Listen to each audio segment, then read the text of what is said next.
Ngayon no, mga bossing, eto maganda. Ruben Padilla. Ruben Padilla. Oh, sino ba yung kaharapan? Sagutang Binoy. Oh, ito. Lubhang nakakabahala po. Ayan na naman po, si Boy Talumpati, mga kababayan. Boy Talumpati, kapag ka naiipit, uutuin na yung, yung kaano niya, kadebate niya. Mr. Chair, ganyan si Binoy. Pagka yung medyo tagilid na siya, uutuin na. Magandang binibini, gwapong ganito, ganyan. Okay, Binoy, banat! Na tila nagpaparating na maaari nating isang tabi ang umiiral na batas upang magbigay daan sa ikasisiya ng taong bayan. Bagamat lubos ko pong nauunawaan ang pangingibabaw ng kalooban ng taong bayan, meron po tayong mga demokratikong mekanismo upang isakatuparan ito. Isipin natin ang posibleng maging epekto nito sa ating mga komunidad, lalo na po sa mga lugar na matagal na pong pinagsisikapan itaguyod ang kapayapaan at kaayusan. Halimbawa na lang po sa Mindanao, patuloy po tayo na nagpapaalala sa ating mga kababayan doon na sumunod sa batas. Na ang batas ay para sa lahat. Ang batas... Oo nga. Tama. Oy, Robin is in fairness naman, tama yung sinasabi mo, ang batas para sa lahat.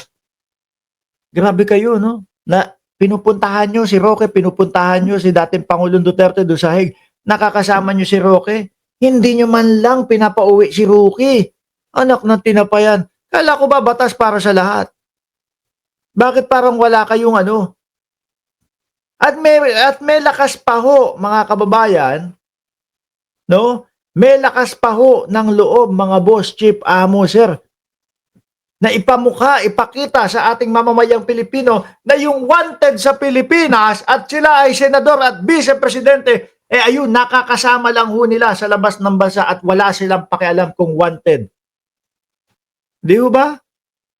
Kala ko para sa lahat, boss. Ay hindi hadlang sa kalayaan. Ito ang saligan ng isang sibilisado at maayos na lipunan.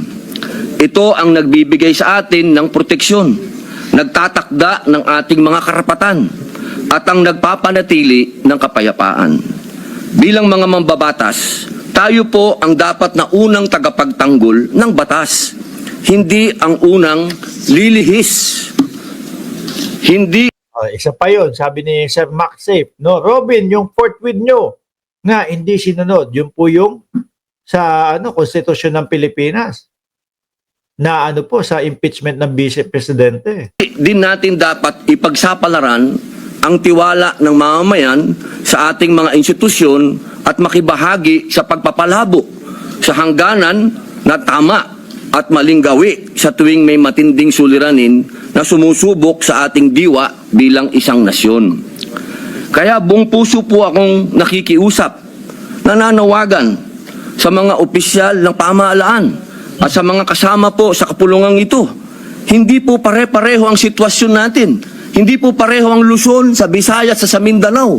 Meron po mga katulad natin na umiikot sa mga liblib na lugar at nagpapakilala po ng batas na dapat sundin. Napakalulungkot po kung ganito ang ating pagbibitaw ng mga salita na we can bend the law. Ipakita po natin na ang kalooban ng taong bayan ay maaaring may sakatuparan. Di ba hindi naman kayo sumusunod? Hindi kayo yung number one hindi sumusunod sa batas? Ng alinsunod sa balangkas na makaturungang pag-iiral ng batas. Yun lamang po. Maraming salamat po. Thank you, Senator Padilla. Senator Erwin Tulfo is recognized. Mr. President, the distinguished colleagues, Sabi ni Sir Miko, boys, sigurado ba kayo na siya ang gumawa ng testimonya na yan? Ako, hindi ako naniniwala. No, kasi nga, di ba, kailan ba yon yung isinasubmit nila o gusto nilang maging batas yung anti-dynasty? Tapos biglang sabi ni Sara Duterte, tatlong Duterte ang tatakbo doon sa Senado. Aba, unang-unang nagsalita si Robin Padilla doon. Sabi ni Robin Padilla, naku, maganda po yan, okay po yan. At least marami po tayong kakampi sa Senado. Magkasalungat 'yun. Sabi ko sa sarili ko, alam kaya ni Robin Padilla yung nakasaloob doon sa gusto nilang maging batas na na anti-dinastiya? O bawal magkakamag-anak? Tapos ko okay 'yan para marami po tayong kakampi doon sa Senado. Doon ko naisip-isip, siguro pinapagawa lang nito yung mga gusto niyang mga maging bill. I want to make a point of manifestation. I was the one who said this morning that sometimes we have to bend law. We don't have to. The point is, there's a Latin word that says, vox populi, vox Dei. The voice of the people is the voice of God. Now let me ask you, Mr. President, is our law higher than the voice of God? Is our law higher than the voice of the people? Mr. President, the law is supposed to protect the people. What we are asking, Mr. President, is the return of the value of good faith.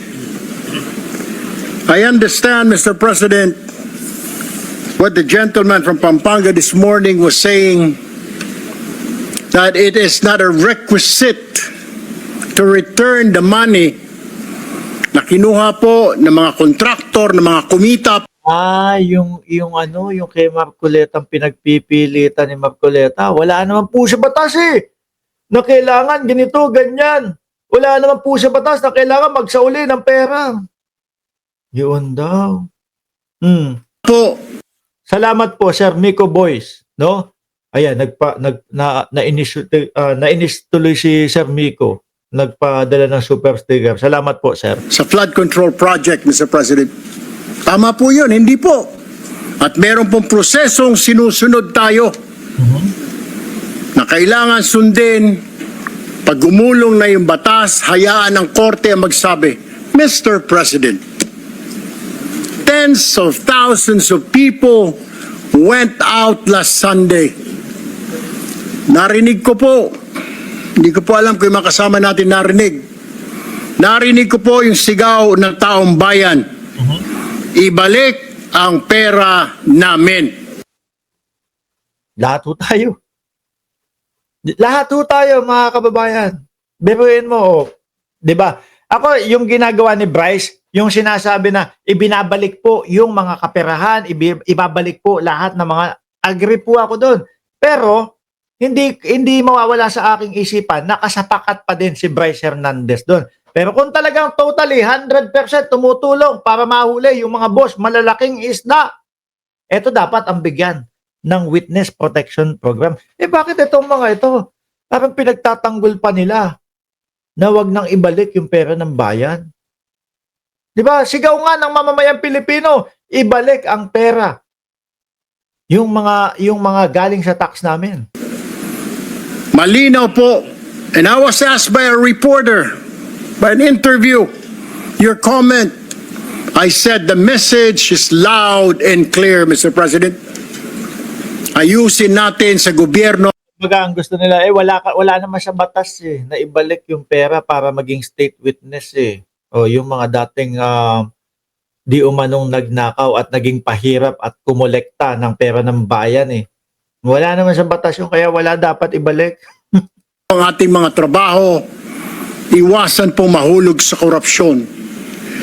The people are demanding that these people, contractors, DPWH officials, including politicians who made wealth, kumita po sa flood control na kung maaari isoli nila ang kanilang ninakaw sa bayan. And I think that is the right thing to do. Ang problema kasi, Mr. President, kung susundin natin ang batas, alam naman po natin ang pagdinig sa ating bayan ay buwan at taon ang inaabot. Baka pag Salamat po, Sir Don Pasis, sa pagiging miyembro nitong ating channel. dating po sa dulo, wala na pong makuha ang gobyerno sa mga taong ito. My only point, Correct. Sabi ni May Kasiguran. Oh, kahit isauli ang pera pero kailangan pa rin kasuhan at managot. Mr. President, is the people were asking, the people are demanding. Isole yung pera na ninakaw sa kanila. Meron po tayong batas. True enough, Mr. President, I don't disagree. There is a process. May proseso, tama din po. Paano naman po yung sigaw ng taong bayan? How can we pacify the clamor, the anger of the population, Mr. President? I have no answer. My only answer, Mr. President, is isoli po ninyo ang inyong ninakaw. No ifs and buts. Ang sinasabi lang po ng DOJ, kakausapin po nila ang mga taong ito.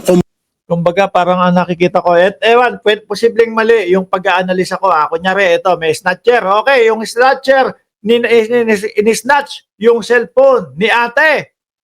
Nahuli yung snatcher. Kaya lang, yung cellphone, nandun na, naibigay doon sa kapatid or whatever, ganyan, di ba? Mga bossing. Ngayon, si snatcher, kulong na. Kulong na. Alam mo na nandoon sa kapatid yung cellphone o yung inisnat sa kanya. No? Wala na, nakakulong na naman yung tao oh. Hindi na dapat ibalik yan. Tingin ko kailangan pa din ibalik. Di ba? Tingin ko kailangan pa din ibalik, mga kababayan. Pwede isoli. Wala naman pong sinabi ang DOJ. Ito ang batas, bawal pong kailangan ninyong isoli yan. The DOJ, the Secretary himself said, they will ask, but they will not force them.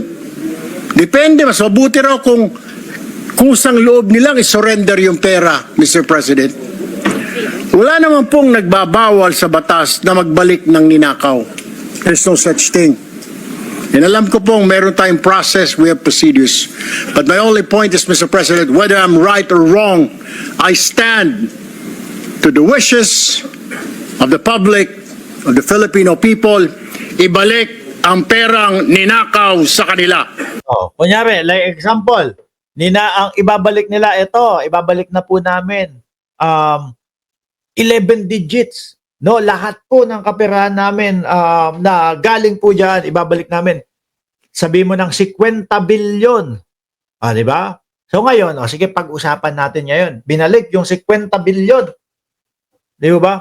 Pag-usapan natin, check natin kung kayo ay dapat sumailalim sa Witness Protection Program ngayon. Kasi mas mababa na kayo at nakita namin yung pagiging loyal ninyo, nakita namin yung pagiging cooperate ninyo at yung ninakaw ninyo, isinoli nyo. Ngayon, hindi na kayo most guilty. Pag-usapan natin kung pwede kayo maging kung pwede kayong maging under ng Witness Protection Program. Period, Mr. President. Thank you, Mr. President. Thank you, Senator Erwin Tulfo. Senator Padilla is recognized. Opo. Ginoong Pangulo, napakaganda po ng mga punto na binitawan ng ating hinahangaan na si Senator Erwin. Ayan na, bros and souls. Shout out sa iyo. Atras natin, ha.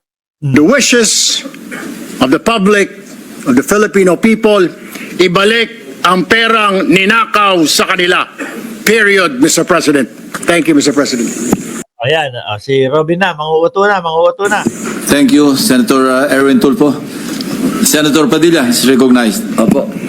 Ginoong Pangulo, napakaganda po ng mga punto na binitawan ng ating hinahangaan na si Senator Erwin Tulfo.